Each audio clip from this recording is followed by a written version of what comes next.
गाजियाबाद के लोनी बॉर्डर इलाके में मामूली से हॉर्न बजाने को लेकर एक ऐसा खूनी खेल खेला गया है जिसने कानून व्यवस्था पर बड़े सवाल खड़े कर दिए हैं। महज एक हॉर्न की आवाज पर शुरू हुआ विवाद इस कदर बढ़ गया कि 21 साल के बेकसूर युवक को सरेआम गोली मारकर मौत के घाट उतार दिया गया। जिस घर में कुछ ही देर पहले भतीजी के जन्मदिन की खुशियां मनाई जा रही थी, वहां पर देखते ही देखते मातम पसर गया। आखिर बीते रविवार की काली रात को ऐसा क्या रतिराम कॉलोनी में हो गया जिसने एक घर के चिराग को हमेशा के लिए बुझा दिया? चलिए आपको बताते हैं। नमस्कार, मैं हूं उपासना और आप देख रहे हैं यूवी तक। ये खौफनाक वारदात रविवार की देर रात करीब 12 बजे की बताई जा रही है।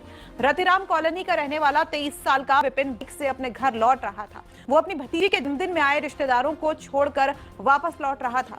चश्मदीदों और परिजनों के मुताबिक रास्ते में मोहल्ले के ही रहने वाले सोनू नाम के शख्स ने विपिन को उसके घर के बाहर रोक लिया। विवाद की वजह बेहद मामूली थी, बाइक का हॉर्न बजाना।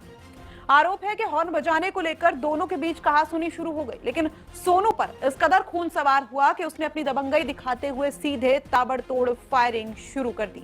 आरोप है कि इस फायरिंग के दौरान गोली के भाई के हाथ में लगी, जिसमें उसका मोबाइल फोन था, जो कि इस गोली लगने के कारण टूट गया। लेकिन हमलावर इतने पर ही नहीं रुका, उसने दूसरी गोली सीधा विपिन पर दाग दी।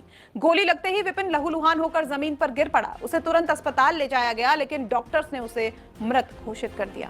परिजनों का आरोप है कि मुख्य आरोपी सोनू का परिवार आपराधिक प्रवृत्ति का है। वारदात के समय सोनू अकेला नहीं था, बल्कि उसके साथ कुछ और भी लोग इस साजिश में शामिल बताए जा रहे हैं। परिवार का यह भी कहना है कि हत्या के बाद भी आरोपी पक्ष की तरफ से उन्हें लगातार धमकियां मिल रही हैं। पीड़ित परिवार अब अपराधियों के एनकाउंटर और सख्त से सख्त सजा की मांग कर रहा है।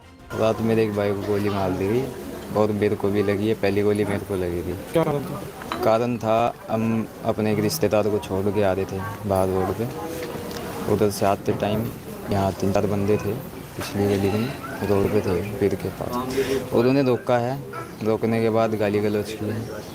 हमने हॉर्न मारा, हटे नहीं है, बोले कोई जानता है क्या है कौन है। चीज़ें वहाँ उन्होंने ख़राब कर दी। उन्होंने सीधा फायरिंग की है। पहली गोली उसमें मेरे को लगी है, दूसरी मेरे भाई को लगी है, जिसकी हैंड टू हैंड मौके पे बिल्कुल सांस थम गई है। थोड़ा गाना उसमें सांस था। जैसे लेके हम चले हैं तो हॉस्पिटल पहुंचने तक वो ख़त्म हो गया। कोई पहले विवाद था? कोई विवाद नहीं है, ना एक दूसरे को जानते हैं, कोई ख़ास बातचीत नहीं है। बस इतना है कि पूरा मतलब ही नहीं है कुछ भी बंदे से, ना मेरा ना होगा किसी का भी। और मैं तो वैसे भी रिश्तेदार में आया बताएं। घटना की सूचना मिलते थाना लोनी पुलिस और एसीपी अंकुर मौके पर। पुलिस ने इस टाइम एंगल पर तेजी से कार्रवाई करते हुए मुख्य आरोपी सोनू के पिता और उसकी पत्नी को गिरफ्तार कर लिया है। पुलिस अब इस बात की जांच कर रही है कि वारदात में इस्तेमाल जो हथियार हुआ था वो आखिर किसका था, और इस हत्याकांड में अब कौन कौन से अपराधी पर्दे के पीछे शामिल हो सकते हैं। दिनांक 12/7/2026 को